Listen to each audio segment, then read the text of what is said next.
Let's talk about sex, ladies. Let's talk about you and me. Let's talk about all the good things and the bad things that may be. Let's talk about sex. Let's talk about sex. Let's talk about sex. Let's talk about sex. So I think this song is appropriate for the video that we're going to be doing today. So when I was attending the RWA 2020 conference virtually online, there was a author. Her name is LaQuette, and she writes provocative, bold romance stories, and you can find them on Amazon. She has titles such as Divided Hearts or Betting the Enemy, and she spoke with authority about writing love scenes and about writing sex and capturing it on the page. And I found her workshop to be very informative and very interesting. And I found a lot of useful techniques and things that I can apply to my writing. So, to begin with, she just said that when you're writing love scenes or when you're having sex on the page, it has to be character driven and it has to be plot driven. And what that means is that these characters, because of their character and their personality and who they are, will determine the type of sex scenes they'll be involved in. It will determine the type of sex that they will engage in, and it will determine their level of sex, whether it is sex on a lower scale, meaning it's not very salacious and is not very explicit, to the extreme. So these things are determined by the chemistry between the characters. She also mentioned that there has to be a why behind the reason that they're engaging in any type of sexual activity. There has to be a catalyst at the beginning of the love scene that will spark them on and that will encourage them to participate in sex. And then they have to feel safe and secure in their environment. You're not going to have sex if you're on the run and there's a monster or an enemy behind you. That is not going to be the time to have sex. So you have to have it in a place that you feel safe and you feel comfortable. She also mentioned things such as consent. You need to have consent on the page. You need to have people that are acknowledging that they want to have sexual activities and that no one is being coerced or forced to participate in such activities. And I'm going to make a turn and we're going to start again. So she also mentioned that prophylactics need to be discussed. You don't have to get clinical and put it in detail on the page, but you have to give some indication that these people are conscious of the fact that pregnancy could result from this particular type of activity, or venereal diseases. There are a lot of things that you need to protect yourself from. And in the society that we live in, it is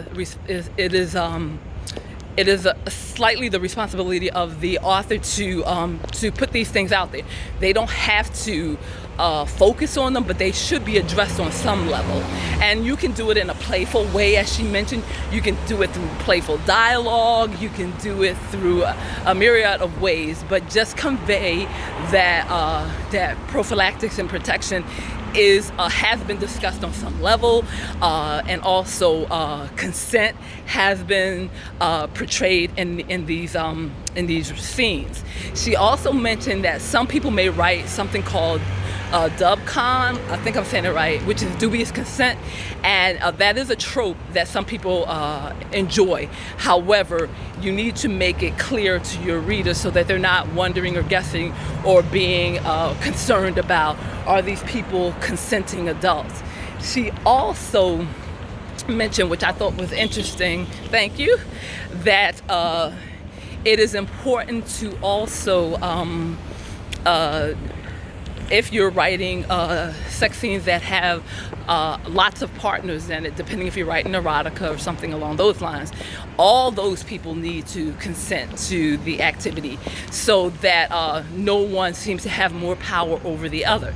She gave a lot of interesting advice. She also mentioned that when you write love scenes, there is an emotional component to it, and there is also a physical active component. So she suggested that we make two lists. One list naming active verbs describing sex, and then the other list creating descriptive emotional depictions of love.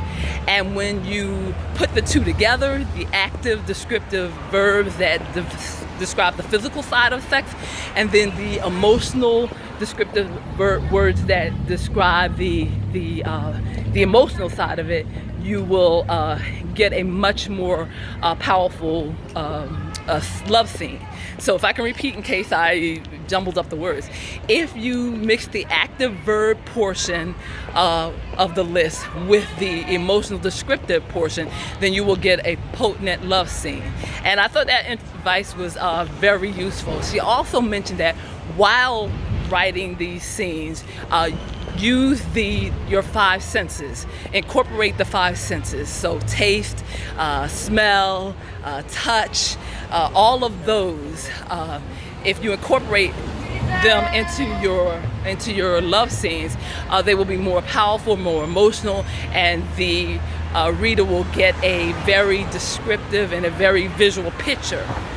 So if you want to check out a lot of her advice, definitely go to the RWA website and look her up. You can also check her out on Amazon and just see for yourself what she has to offer. She also mentioned using visual stimuli to help you create love scenes. So she was talking about using photographs or pictures where you see people in certain positions, and then describe the emotional aspect, what you think they're thinking about or feeling. Describe that in your writing. And she also mentioned that it is important to keep count of all body parts. So if you're having a love scene between, let's say, 3 people, then you want to make sure that you have all arms, all legs, all the appendages. All of those things need to be accounted for, because someone could be reading the scene and there could be one arm too many in the scene, and that would just jar them or throw them out of the scene, and you don't want to do that. She also mentioned that there is a difference between pornography and erotic romance and romance. And she was saying with pornography, it is just sex-driven, period. Erotica is similar to that in the sense that it is sex-driven. And what that means is you're going with the characters on a sexual journey. You're not going on an emotional journey, but just a sexual journey of discovery, of discovering how they feel about sex and what it means to them. When you're doing erotic romance, you marry the two. So it's a sexual journey, but it's also an emotional journey. And usually those end in happily ever afters, whereas the erotica may not end in a happily ever after, depending who the author is. So, as I said, check her out. Her name is LaQuette, and she is amazing. And please stay tuned to some of the other workshops that I will present to you on my channel. I'll just give you a synopsis and let you know some of the things that they discussed, and then put my spin on it. So as always, thank you for joining me. Follow me on Facebook, Instagram, and Twitter. And as always, love, peace, joy, and happiness. And until next time, bye-bye.